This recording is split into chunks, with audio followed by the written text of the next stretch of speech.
Salve Maria Imaculada e viva Cristo Rei! Aqui Tiago Bruno, missionário jornalista católico para o canal Católicos de Verdade. Hoje é dia 12 de abril, a palavra de Deus está no Evangelho de São Lucas, capítulo 24, do 13 até o 35. Naquele mesmo dia, o primeiro da semana, 2 dos discípulos de Jesus iam para um povoado chamado Emaús, distante 11 quilômetros de Jerusalém.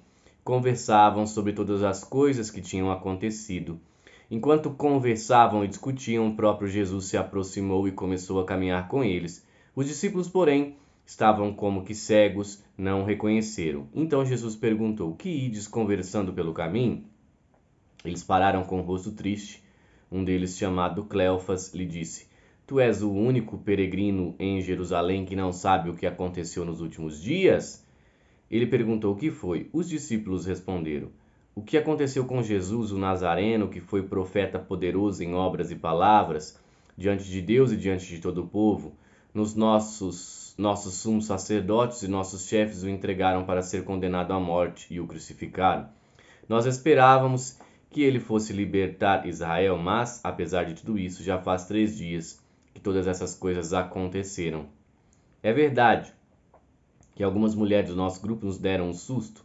Elas foram de madrugada ao túmulo e não encontraram o corpo dele. Então voltaram dizendo que tinha visto anjos e que estes afirmaram que Jesus está vivo. Alguns dos nossos foram ao túmulo e encontraram as coisas como as mulheres tinham dito. A ele, porém, ninguém o viu. Então Jesus lhe disse: Como sois sem inteligência e lentos para crer em tudo que os profetas falaram. Será que Cristo não devia sofrer tudo isso para entrar na sua glória? E começando por Moisés e passando pelos profetas, explicava aos discípulos todas as passagens da Escritura que falavam a respeito dele. Quando chegaram perto do povoado para onde ia, Jesus fez de conta que ia mais adiante. Eles, porém, insistiram com Jesus, dizendo: Fica conosco, pois já é tarde e a noite vem chegando. Então, Jesus entrou para ficar com eles. Quando se sentou à mesa com eles, tomou o pão, abençoou, partiu e lhes distribuía. Nisso, os olhos deles se abriram e eles reconheceram Jesus. Jesus, porém, desapareceu na frente deles. Então, um disse ao outro: Não estava ardendo nosso coração quando ele nos falava pelo caminho e nos explicava as Escrituras? Naquela mesma hora, eles se levantaram e voltaram para Jerusalém, onde encontraram os 11 reunidos com os outros, e estes confirmaram: Realmente o Senhor ressuscitou e apareceu a Simão. Então os dois contaram o que tinha acontecido no caminho, como que tinham reconhecido Jesus ao partir o pão. Palavra da salvação, glória a vós, Senhor. Nós temos aqui a famosa passagem dos discípulos de Emaús. Eu lembro quando o Padre Léo chamava eles de antas, né? Só enxergam para frente, corre, só enxerga para frente. Como são lerdos para entender. É isso. Os discípulos ainda não tinham entendido que Jesus precisava passar por tudo isso para nos salvar. Olha, no mundo de hoje, nós temos muitos discípulos de Emaús, que apesar de terem contato com Cristo, são lerdos para entender, principalmente a respeito da doutrina católica. Tem católicos que hoje são teólogos, tem católicos que são mestres em querer contrariar o que a igreja ensina. Eles vêm com esse pensamento protestante de questionar tudo, de protestar com tudo. A virgindade de Maria, eu protesto. Isso. Gente, a igreja é mãe e mestra. Quando nós somos católicos, nós retiramos o nosso orgulho para aprender com a igreja. Então, esses católicos que falam assim: eu sou católico, mas não concordo com isso, não é católico. Simples assim. E isso Isso afeta de uma forma que chega aos clérigos. Eu quero colocar um vídeo aqui para vocês.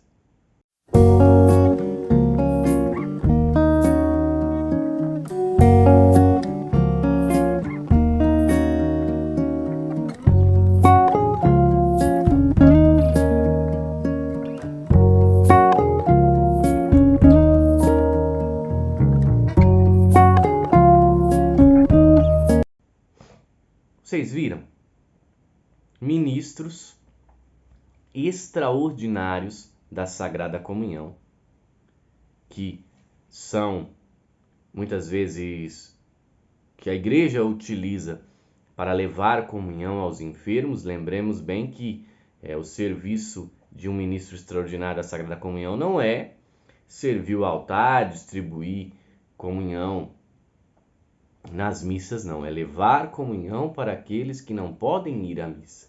Esse é o principal serviço do ministro extraordinário da Sagrada Comunhão.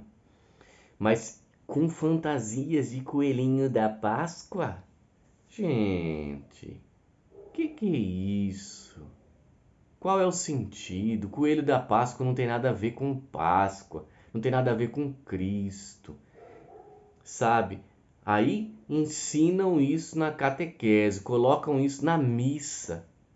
E qual é o sentido do cordeiro que foi imolado para a nossa salvação? Qual?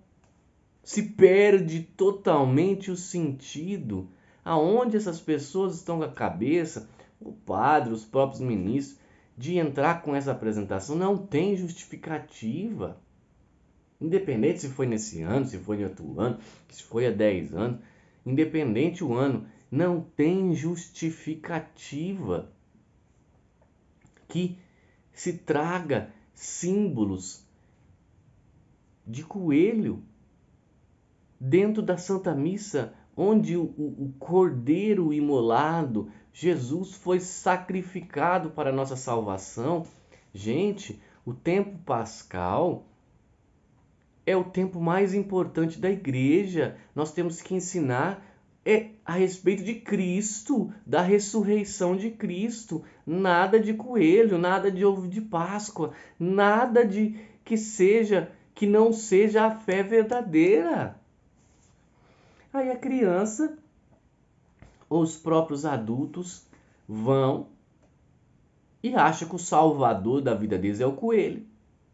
Por quê? Quem que está sendo representado ali? O coelhinho da Páscoa. Meus irmãos, olha, tem hora que é até difícil de falar, mas essa é a realidade. O sentido não pode ser trocado. A missa, ela não é um teatrinho para criança, ela não é uma apresentação de escola, um teatrinho para as pessoas a respeito do coelhinho, não. A missa é o sacrifício, é o Calvário que acontece. Não é figuração, não é teatro. Jesus, ele está presente em corpo, sangue, alma e divindade na Sagrada Eucaristia. Depois que o padre impõe as mãos e consagra, Jesus está ali. Não é mais pão, não é mais vinho, mas é o corpo e sangue de Jesus. Será que é difícil de entender? Porque, seja quem for, católico, ministro extraordinário, padre, diácono, se você não acredita que Jesus está presente ali, então deixe de ser católico. Não tem sentido. Agora, se você acredita, então não pode colocar coelhinho da Páscoa, porque não tem nada a ver. Tem hora que sobe até o sangue.